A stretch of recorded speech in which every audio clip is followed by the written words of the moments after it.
to complain about her new purchase. First, you have some time to look at questions 1 to 5.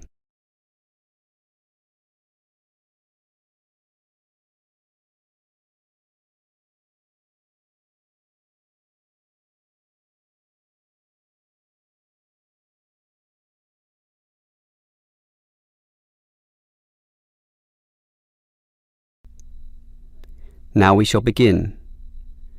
You should answer the questions as you listen, because you will not hear the recording a second time. Listen carefully and answer questions 1 to 5. Hello, is this the Dynamo Motorcycle Company? Yes, it is. How can I help you? Well, I have an instruction manual here for your new electric motorcycle, but I'm not satisfied with the purchase at all. Well, I'm sorry to hear that. But don't worry, I'm sure we can sort this out. Before we do anything, can you tell me the model number? At the top of the instruction manual here it gives the model number RTY34. TY34. Okay. Now, what's the nature of your complaint? It's many things, actually. The biggest problem is that you say in your manual that the battery will take the motorcycle 30 kilometres. That's right. Well, it's lucky to take me 8. The battery is usually flat by then, often leaving me stuck at the side of the road. Are you sure you're charging it correctly? I'm fairly sure. I follow all the instructions and plug it in for a long time. And are you sure you charge it for the required 3 hours? I charge it until the charging light goes off, and that's 2 hours, so that should be enough. And there's a serious design fault with this motorcycle. When you're riding it, there's no meter to show you how much power is left, so you actually don't know when the machine is going to stop working. There's a voltage gauge. Yes, but that tells you nothing. The needle fluctuates about from 55 to 45, so whatever it says is meaningless. According to the manual, you're meant to charge the battery if the needle falls under 50 volts. But even when you charge it, it can go below 45. As I said, the needle just waves all over the place.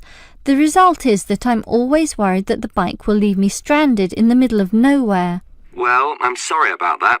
Sure, but what are you going to do about it? Unfortunately, we don't have a refund policy, but if you take the bike to one of our shops, our mechanics will look at it. Perhaps there's a problem that we can fix. The gauge, for example. The other problem is the battery. I actually weighed it, and it's almost 6 kilograms, yet you say in your manual that it weighs only 3. I can barely pick the thing up, so it's not 3 kilograms at all. Maybe you purchased the wrong model by mistake. I doubt that very much. Basically, I think I've been defrauded, and I'd like to know what you're going to do about it. All right, I'll put you through to our complaints department. Before you hear the rest of the conversation, you have some time to look at questions 6 to 10.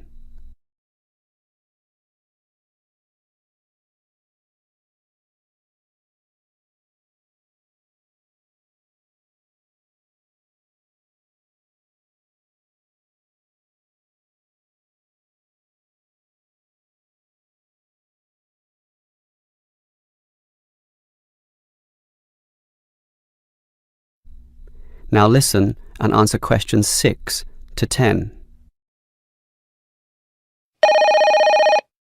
Hello? Complaints department here. Apparently you have a complaint? Yes, I do. Let me tell you all about... It's all right. Our representative has already informed me about your problem. It's probably just a misunderstanding. I'm sure we can work something out. Right now, I need to take down some details. All right. Can I have your name, please? Jessie Parkinson. That's Jessie and Parkinson, Parkinson. Parkinson. All right. What shall we list this complaint under? Parts, service, or performance? Well, the meter isn't accurate at all, so that's parts, isn't it? Yes, perhaps, but you do feel more generally that the motorcycle doesn't meet the operational standards as advertised, so it's probably better to tick performance here. Can we tick both, parts and performance? No, we can only tick one, so let's not call it parts. We'll go with performance. Now, we may post some further forms and questionnaires to you, so would you mind giving me your address? Certainly, it's 45 Melrose Road.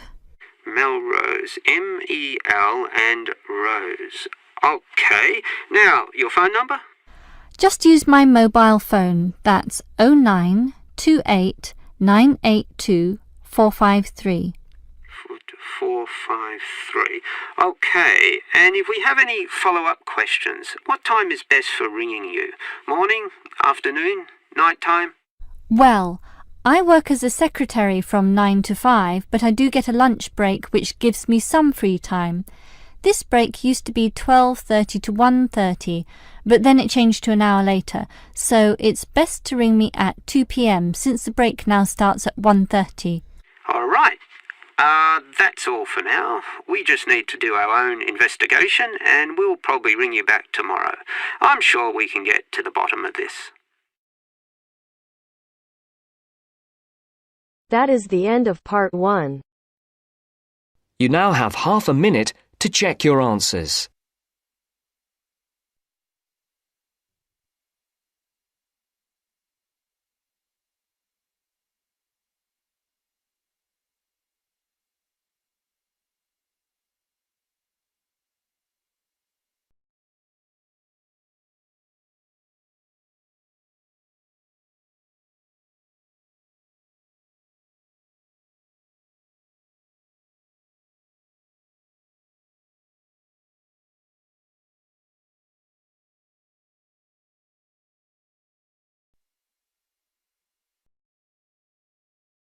Now turns to part 2.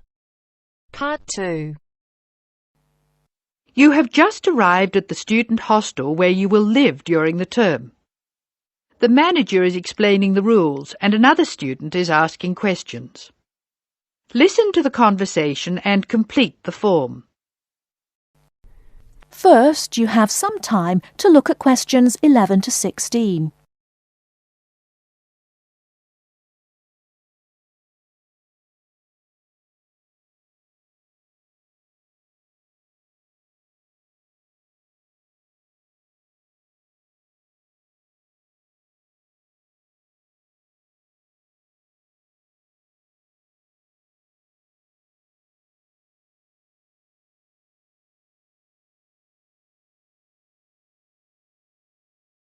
Now, listen carefully and answer questions 11 to 16.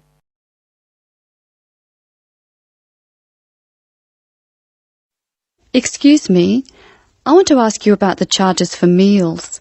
Are they the same as they were last year? No, I'm afraid they're not. We've managed to keep most of them the same, but we've had to increase the charge for breakfast. How much is it now? It's $2.50. It used to be $2. I see. What about lunch? It's unchanged, still $3. Does dinner still cost $3? Yes, it does. We've managed to keep the prices down this year, but the best deal is the 3-meal plan for $48 per week. We give you vouchers to present when you come into the cafeteria, and you get 21 meals for your $48. That works out to a little more than $2 a meal. The 2-meal plan is also at last year's rates of $36 per week. We give you vouchers for that too. My sister was in this hostel before me. I'm sure the hours for breakfast used to be longer. Yes, they were. They used to be 7 to 9:30, but to keep our expenses down, we made them 7 to 9. Lunch is the way it was, though. Hold on. Dinner, 6 to 7:30. Isn't that a change? Yes, it is, and in fact the form is wrong. It used to be 5:30 to 7:30, but now it's 6 to 8 p.m. 6 to 8 p.m. That's good. So, which plan would you like? I'd like to think about it, please. I need to check my lecture schedule. Before you hear the rest of the talk, you have some time to look at questions 17 to 20.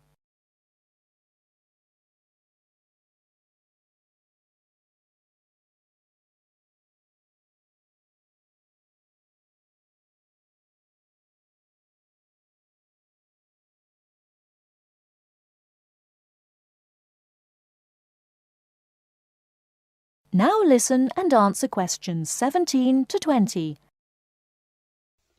Can you tell me how to get to my room, please? Of course. You're in the new wing, which is very freshly painted and pleasant.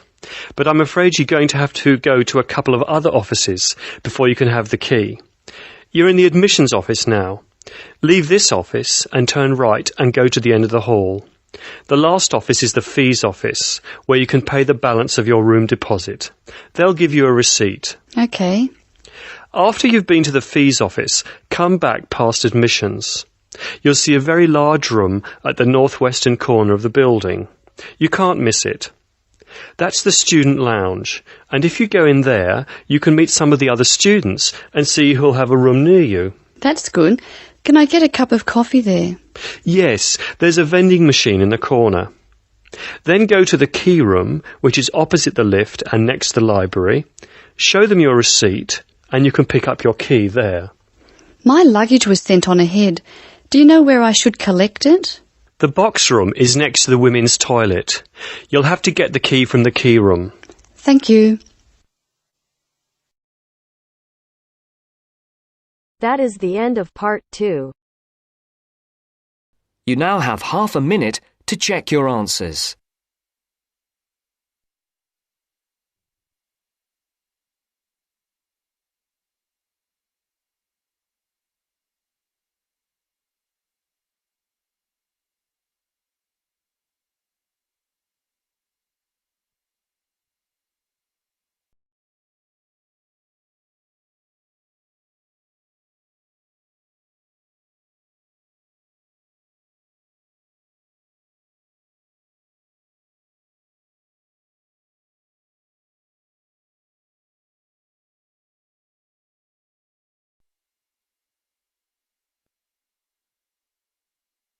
Now turns to part 3. Part 3. You will hear a student union officer's speech. First, you have some time to look at questions 21 to 25.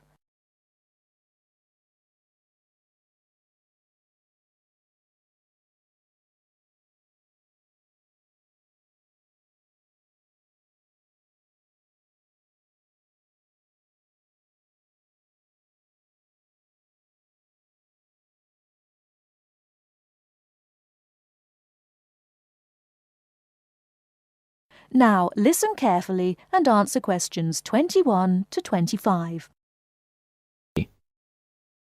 Hi there. May I wish you a very warm welcome to Ealing College, and more especially to the Student Union. The Student Union is run by 4 sabbatical officers, of which I am one. As the President, I am charged with the overall day-to-day running of the Union itself, according to established policies within the Constitution. We also have a brilliant staff team who'll help us, and you'll meet them when you have 5 minutes to drop in and see us. The last year has seen the Student Union grow from incorporating a bar and a few offices with a small shop into being a thriving concern, which controls, to its credit, 2 bars, a cafe bar or restaurant, a shop, a comprehensive welfare department, and numerous offices. All this has been achieved by sheer hard work and dedication on the part of last year's sabbatical team and staff, who overcame many obstacles and teething problems, but won through in the end. This year, our aims as a team will be to consolidate on what has already been achieved, and to secure the future of the Union. With the new post of Vice President, Social and Communications, our main emphasis will be on communications within the college, which has always proved a problem in the past, but one which we hope to improve upon this year. One way will be the regular publication of a Student Union magazine, so all you budding journalists, come on down.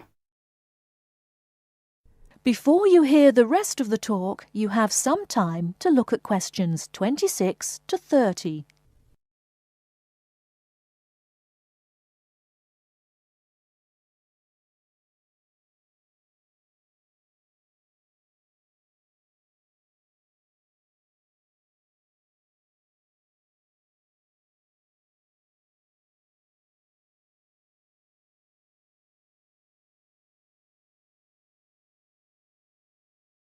Now listen and answer questions 26 to 30. We are very aware that a lot of you have never had any contact with student unions before and don't know what they are or what they can do for you. So basically, here's a quick rundown. If you have any problems at all, either when you start college or throughout your time here, don't hesitate to drop in the SU office in the North Building and see Pat, our office assistant. She will be able to help you with most of your day-to-day general inquiries, or if she can't, she will direct you to one of our staff who can. Myself and the other 3 vice presidents are here every day, and if you need to see us, just fix a time with Pat, and we'll be only too happy to help you. By the way, queries or problems can range from a late grant check, finding a place to live and academic matters, right through to the best places to eat, directions to the bar, or somebody blocking you in the car park. We'll give anything our best shot. Please remember, while you're at Ealing, that going to college is not just about education. Make sure you enjoy yourself as well, because believe me, time will fly once you're here. Ealing is a really good place to live, as there is lots to see and do. And don't forget, the metropolis of central London is only 20 minutes away by tube. Finally, the Student Union is an organisation run by students for students. So if there is anything you don't agree with, or you have any new ideas, please come along to the Union General Meetings and don't be afraid to speak up. Or you could give up a little of your time and stand for the Executive Committee, which is made up of students who help us out with lots of interesting things. I would like to take this opportunity to thank all the sabbaticals of the last 2 years who have worked so hard. My very special thanks goes to Winston, Martin and Peter and all the staff who not only did a great job, but have been my good friends as well. Lots of luck and success for your year at Ealing. Work hard, but play hard as well. That is the end of part 3. You now have half a minute to check your answers.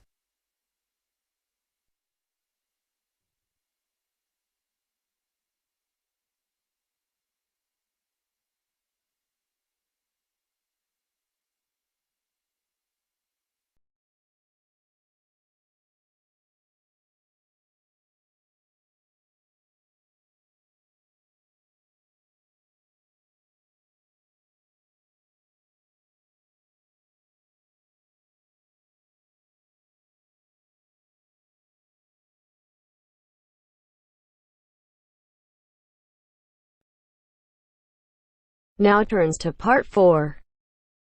Part 4. You will hear the speech made by Mr. Samaranch on the opening ceremony of the Olympic Games. Listen and complete questions 31 to 40.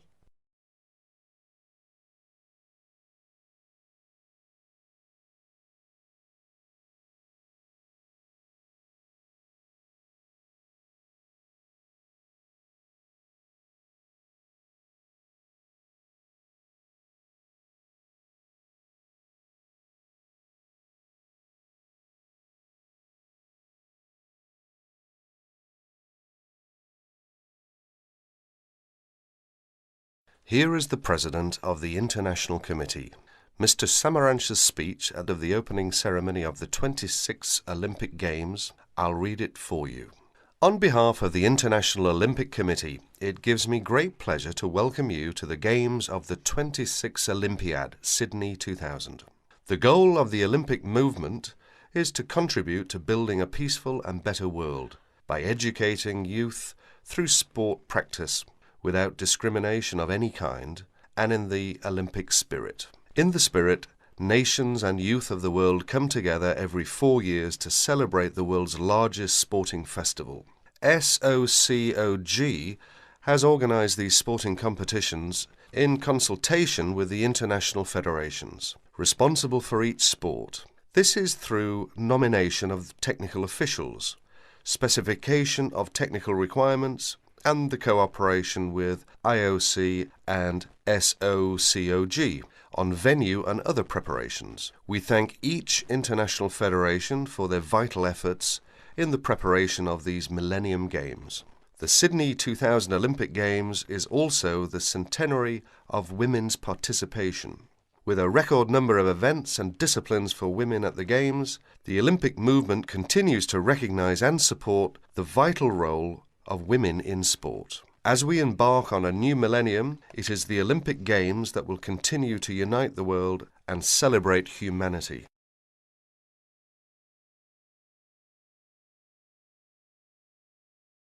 That is the end of part 4.